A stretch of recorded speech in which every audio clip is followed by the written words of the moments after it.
I'm Dave with Zippy Flies, and I'm at Tailwater Outfitters showing you all how to tie the Crystal Dragon.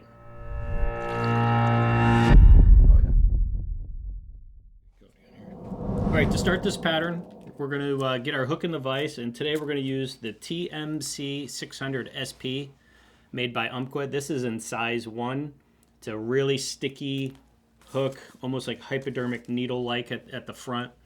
We love this for tarpon, but it works for a lot of big game fish. The reason we like it for tarpon is because it's got that real tiny tip on it. It'll really penetrate into the hard mouth of a tarpon. So it'll lead to excellent hookups in general. So we'll get started by laying down a thread base. I'm using black here today, and this happens to be 140 denier just because it's what I have on my bobbin, so the thickness of the thread isn't too critical. If you got 210, I would use that just as much as this. And we're going to keep this thread going all the way down to about halfway in the hook bend. And we'll bring it up near the top. The way that we're going to add weight to this fly without having big dumbbells sticking out all over the place, and we will really want to keep this as an eel-like pattern as much as possible. Keep that silhouette, keep that coloration. So we're going to add weight in back here just below the hook shank where it starts to curve into the bend by using this ribbed tungsten scud shrimp body. This happens to be medium, and I use this technique on game changer flies. It's something that I learned from Chris Adams of Flatscraft. He does this with his game changers that he ties and his slow water game changers that he pioneered. But this is a great way to add some weight in a relatively unassuming area. Now, for the game changer, it would be all covered up down in here. But in this case, we'll see it sticking down a little bit, but it's not going to be that big a deal. So it's got these the ribs in them, and you can just wrap the thread around it, make sure it's nice and straight in line with the hook. And then this one is sticking up just maybe a smidgen high, but I'm going to keep it there. I'm kind of happy with that. And I'll advance the thread to get out of the way. So besides adding weight, another thing it would do, say on a bait fish pattern, is it would keel the hook as well. So weight is helpful, and that is weight, but you need to think about how it's distributed on your fly as well. So in this case, it's going to be at the rear of the hook. So as we strip, even if the nose wants to come up, as we strip, it'll pull it level, and it'll help it ride overall pretty level for us. For some added durability, just because this thread will be a little bit exposed here, I'm going to add some resin. Don't need to go crazy here. Again, we're just doing this to protect those threads. I'm using resin just because it's what I've got here, but if you got some hard as hull, kind of penetrator, any of those products to just seep down in the threads and seal it up real well. Give that a second to level out some.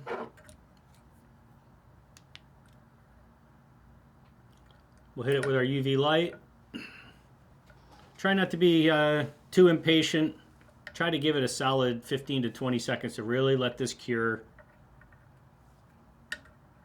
And that's looking good. All right, get my bobbin out of the way there. All right, so what's going to make up the bulk of this fly is the crystal tails, kind of the big, long, silly-looking worm creature things. They come, I think there's 4 or 5 in a pack. They're 9 inches long, so they're huge. You could make a big, giant fly. To me, it's a little too big, so what I've done is I've taken one, and I cut it in half, and then if I needed to, the other half that's the front, is you can still trim it out into this shape. So you can really get 2 out of 1 and have plenty of room. So I'd encourage you to think about that. You can stretch your dollar a little bit further. And really the only thing I'm going to do to prep this is I'm pulling just a little bit of this crystal material out.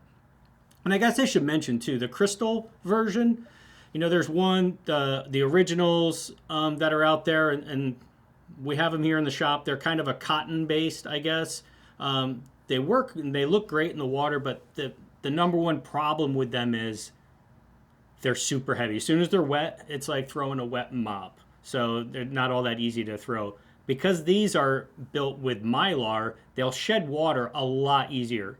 Not 100%, but quite a bit better. So, and then in the case of making, an eel, kind of emulating the American eel here on the eastern coast of the U.S., they have that greenish hue to it, and which this kind of has. So I like that sparkly green in the black.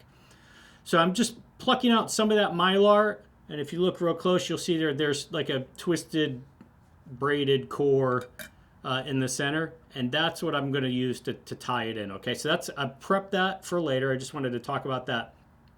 If I just tie this in, I really run the risk of it fouling pretty easily. So the next thing we're going to do is get some guard material on there. It's to prevent this from fouling.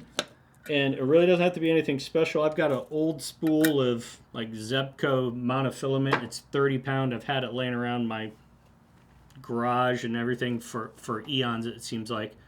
And so I'm just going to get a section about yay big, and I'm going to tie it in on the front side here first so y'all can see it a little easier.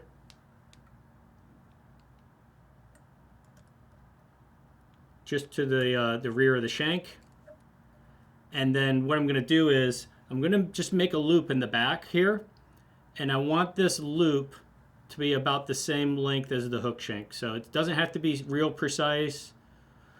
Any of y'all, watch a lot of my videos, or you've come to our tie-in nights, you've probably heard me talk about, I'm a big fan of measuring things if at all possible. I think it's super helpful with being consistent. In this case, it's not that critical, this dimension. So we're going to go with about one hook shank sticking out the back.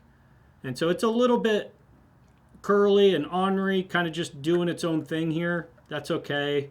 We're going to work with what we got here. And you see it, this tends to have it kind of a recurve up. That's okay. I kind of want that. So I'm just going to try to encourage it to lay a little bit lower there. That's pretty good. Okay, so we've got our anti-fouling device. We're not going to worry about it any more than that for now. So now back to our dragon tail. It's all prepped. We're going to just tie in this cord right in front of our fouling device here. So I'll do that at this time. Get a couple wraps on this. Make sure that's not going to go anywhere. And I'm just going to advance the thread up here to get it out of my way. If you're really concerned about durability and that not pulling out, if you want to put a little super glue, that's great. Again, super glue is not waterproof, it's water resistant. So I'm going to use a little bit of liquid fusion. This stuff is waterproof. It can handle, being submerged a lot for a long time, and nothing's going to slowly debond on us, so we don't have to worry about that. That's going to work out real well. Sometimes this stuff flopping around can get in the way. I'm actually going to tuck it inside of the loop, and then just to make sure it's not a pain in the butt as I go along here, I've got one of these little hair clips I stole from my significant other, and I'm just going to use that to keep it tamed. All right, our next material we're going to use is some Palmerine chenille. 15 millimeter is the size. In this case, I'm using this brown pearl, mostly because I want that greenish kind of hue tinge. If you think about eels, if you've ever used them or fished with them or anything like that, they really have a greenish, brownish, blackish kind of look to them. It almost depends on the one you get. So that's why I'm selecting that. And I'm just going to tie this, again, there's a central cord. And I've got, a piece that's roughly 10, 11 inches long. Let me get my bobbin just kind of out of the way here for our demonstration. And now I'm just going to palmer this carefully, folding it back. And we're just going to build a head, profile as we work our way towards the front of the hook shank. Not a lot of materials in this fly. Again, we're just building the shape, a little bit of color of the eel, and then lastly is really the action. So this crystal dragon tail is going to move all over the place. It's going to slither like crazy. A lot of motion. It might go left, might go right, up, down, whatever. So we're not trying to control it only side to side, say for like a baitfish pattern. And as you can see, I'm palmering this pretty close. That central cord, I'm almost just doing touching wraps. If you've seen our laser minnow video, it's the same technique, same material even, as we go forward. So now I'm just going to do 2 wraps with my thread, really just using the weight of the bobbin to hold it there.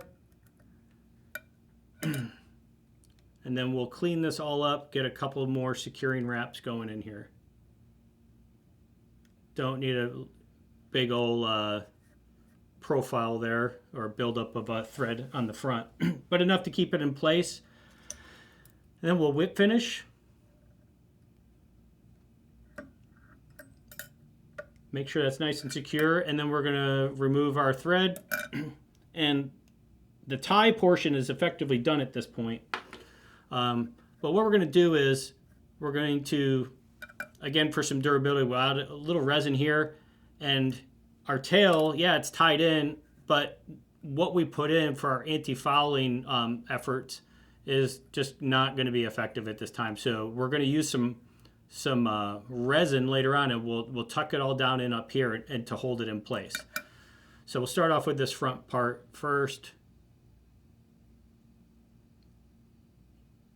Come on, there we go.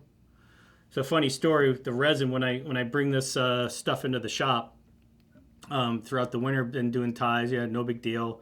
And then the last couple of times I've gotten ready to tie, I've noticed that for some reason haven't been able to get it out of the bottles. Well, it's been a lot sunnier here in Florida now, and so I've been accidentally sealing up the nozzles on my resin. So the little black caps that they provide with those nozzles, when you're not using them or if you're transporting it somewhere, go ahead and use those. It'll save you a lot of aggravation. All right, so the front's pretty simple for us to get that finished off. Now for in the back here, we can see we got that recurve. If the recurve was going the opposite direction, then we would thread the tail similarly, you know, the opposite way. So the plan here is to keep our dragon tail as straight as possible. So when what I'm going to do now is look where the monofilament meets up with the dragon tail, and I'm really going to kind of nestle it down in there as best I can. So I'm going to turn this sideways some. And I'm going to kind of work it down in there as best I can. I'll come back vertical. And I don't need to go crazy with this. Worst case scenario, this comes undone, and then I fix it, you know, for the next time. But I've got it down in there, little glob in there doing its thing.